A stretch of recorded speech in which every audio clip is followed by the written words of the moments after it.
வணக்கம். வாழ்க வளமுடன். நான் உங்க சரஸ்வதி பேசுறேன், சரஸ்வதி ஜோதிட மையத்திலிருந்து. இன்னைக்கு நாம குரு பரிகாரத்தை பத்தி பார்க்க போறோம். பொருளோடு புகழை தந்து போற்றிடும் வாழ்வை தந்து வருங்காலம் அனைத்தும் செல்வம் வருங்காலமாக்கி வைத்து பெருமைகள் வழங்க வேண்டும், பேரருள் காட்ட வேண்டும். அருள்மிகு குருவே உன்னை அடிபணிந்து வணங்குகின்றேன். குருவே சரணம், குருபாத சரணம்.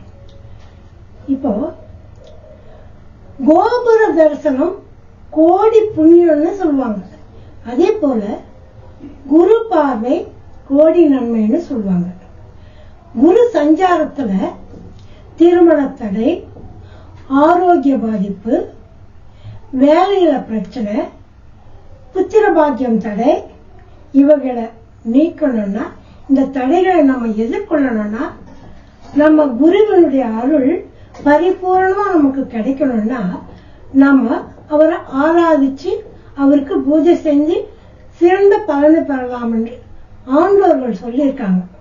அந்த வகையில இன்னைக்கு குரு பரிகாரத்தை பத்தி பார்க்க போறோம். நமக்கு அதுக்கு என்னென்ன வேணும்னா, நம்ம வீட்டுல பூஜை அறையில எல்லாமே இருக்கும். சந்தனம், மஞ்சள், குங்குமம், கற்பூரம், ஊதுவத்தி, இதெல்லாம் திருநூல், விளக்குக்கு எண்ணெய் எல்லாமே இருக்கும். நம்ம வாங்க வேண்டியதுன்னு பார்த்தோம்னா, சந்தனம் இல்லைன்னா சந்தனத்தை வாங்கிக்கலாம். ஒரு சின்ன வாழை துண்டு இலை அதை வாங்கிக்கிறோம். இப்ப முதல்ல நம்ம என்ன பண்றோம்னா, சந்தனத்தை கலந்துக்கிறோம். சந்தனத்தை கலந்து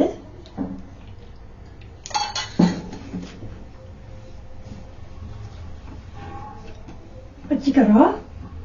நம்ம இந்த பரிகாரத்தை பண்றதுக்கு முன்னாடி முழு முதற் கடவுளம் விநாயகர் பெருமான நம்ம துதிக்கணும். எந்த காரியம், நல்ல காரியம் பண்ணாலும் எதுனாலும் நம்ம விநாயகரை தடையில்லாம நடக்கணும்னா நம்ம விநாயகரை கும்பிடணும். ஈசனே ஒரு முறை விநாயகரை கும்பிடுறதுக்கு மறந்துட்டாங்க. அதனால முப்புறம் எரி செய்த அச்சிவன் உரை ரதம் அச்சது பொடி செய்த அதிதீரா அப்படின்னு அவரை பற்றி போற்றி புகழ்வாங்க. அது மாதிரி அவருக்கே அச்சது பொடி செய்தார்னா நம்ம சாதாரண மனிதர். அடுத்து ஒவ்வொருத்தரும் அவங்க குலசாமிய நினைச்சுக்கணும். நம்ம இந்த குரு பகவானுடைய பரிகாரத்தை பண்றோம், அவருடைய அருள் கிடைக்கணும்ட்டு நம்முடைய குலதெய்வத்தை நம்ம நினைச்சு வேண்டிக்கணும். அடுத்தது இந்த பரிகாரத்தை பண்றதுக்கு இந்த இலையில சந்தனத்தை தடையக்கூடாது.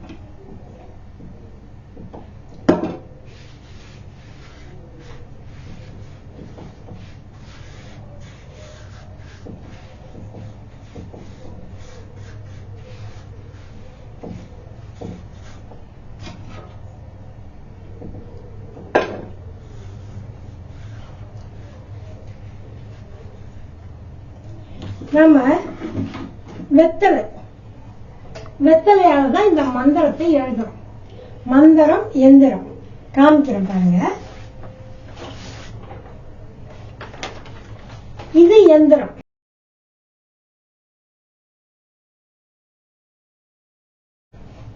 இந்த எந்திரத்தை எழுதுறோம் பாத்துக்கோங்க. இந்த எந்திரத்தை இந்த வெத்தலையால இந்த சந்தனத்துல எழுதணும். அடுத்து இந்த மந்திரத்தையும் அதுல எழுதணும். அதாவது ஓம் சீம் சீம் சீம் ஓம் வகார மகார நகார நமக சிவாய நமக அப்படின்னு சொல்லிட்டு இந்த மந்திரத்தை நம்ம இதுல எழுதுறோம். இப்ப பாருங்க, நான் எந்திரத்தை எழுதுறேன். கொஞ்சம் சந்தனம் கெட்டியாவே இருக்கலாம்.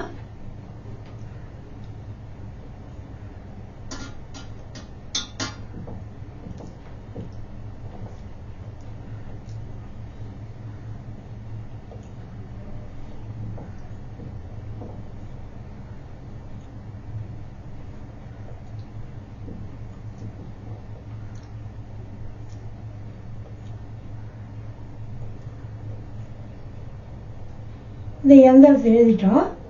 இந்த மந்திரத்தை எழுதுவோம். ஓம் சீம் சீம் சீம் ஓம் வகார மகார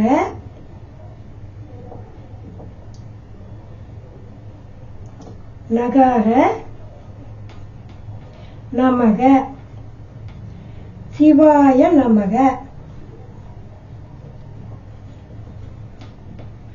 இப்போ இந்த எந்தத்தை எழுதியிருக்கோம், அடுத்த மந்திரத்தையும் இதில் எழுதியிருக்கோம். அடுத்து நம்ம என்ன பண்றோம்னா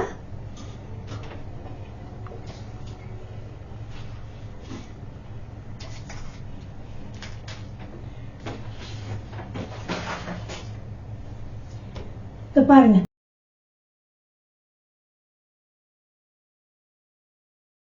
இது குருவோட கோலம். இந்த குரு கோலத்தை நம்ம போட்டுக்கலாம். முதல்ல குரு கோலத்தை போட்டு நம்ம பூஜை பண்ணிக்கலாம். 2 விளக்கு ஏற்றி வச்சிடணும்.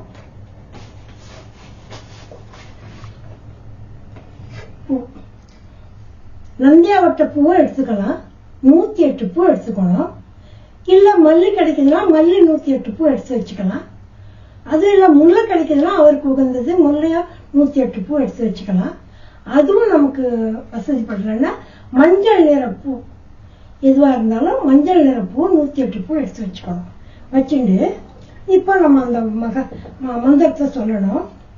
ஓம் சீம் சீம் சீம் வகார மகார நகார நமக சிவாய நமக அப்படின்னு சொல்லிட்டு ஓம் சீம் சீம் சீம் ஓம் வகார மகார நகார நமக சிவாய நமக. இந்த விரல் இப்படி வர மாதிரி போடணும். அதே மாதிரி ஒவ்வொரு முறையும் சொல்லணும். ஓம் சீம் சீம் சீம் ஓம் வகார மகார நகார நமக சிவாய நமக அப்படின்னு சொல்லி ஒவ்வொரு பூவா போடணும். அடுத்து இது பூ போட்டோம். 108 பூ முடிஞ்சிடுச்சுன்னா 108 பூ முடிஞ்சிடுச்சுன்னா அடுத்து ஒரு துதி சொல்லணும். அதாவது முருகனோட துதி கந்தர் அனுபூதியில கடைசியில வரும். அந்த துதியை சொல்லணும். 9 முறை சொல்லணும். அப்படின்னா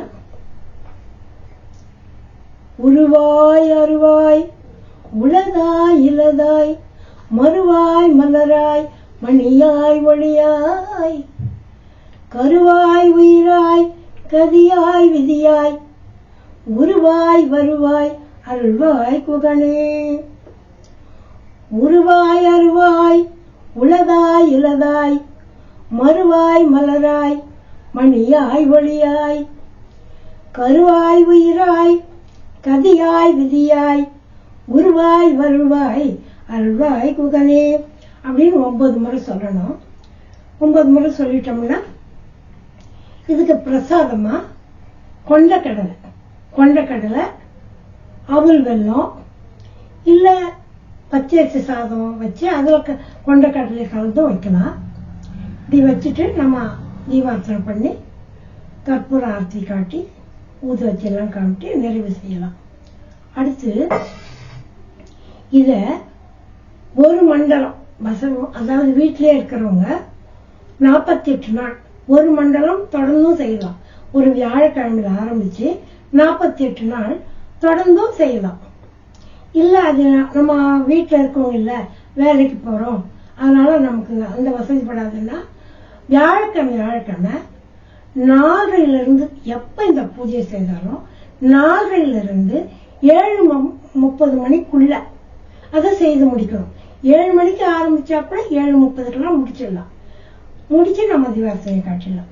அப்படி செய்து நம்ம 9 வாரமோ இல்ல 11 வாரமோ இல்ல நம்ம என்ன கோரிக்கை வைக்கிறோமோ நம்ம சங்கல்பம் என்னவோ அதுவே நிறைவேற வரணுமோ நம்மளுக்கு முடியும்னா அதை செய்யலாம். நாம முதல்ல ஆத்மார்த்தமான நம்பிக்கையோட உண்மையான நம்பிக்கையோடவும் பெருசா ஆடம்பரம் இல்லாத ஆத்மாத்மா இந்த பூஜை செய்தோம்னா குருவனுடைய அருளால அவர் பார்வையால நம்ம மேலப்பட்டு நமக்கு வேண்டிய சகல சௌபாகியங்களும் திருமண தடையை நீக்கிறதோ, இல்ல வேலையில நிரந்தரமாக்கிறதோ, இல்ல நோயற்ற வாழ்வுக்கு வழி செய்யறதோ, இதுல புத்திர பாக்கியம் வேணும்னு கேட்கறதோ, எது வேணாலும் நம்ம தடையில்லாம பெறலாம். நீங்களும் இதை செய்து பயனடைங்கன்னு கேட்டுக்கிறேன். எல்லாம் வல்ல இறைவனுடைய அருளால எல்லாரும் நல்லா இருக்கணும்னு வேண்டிக்கிறேன். நல்லதே நடக்கும். நன்றி, வணக்கம்.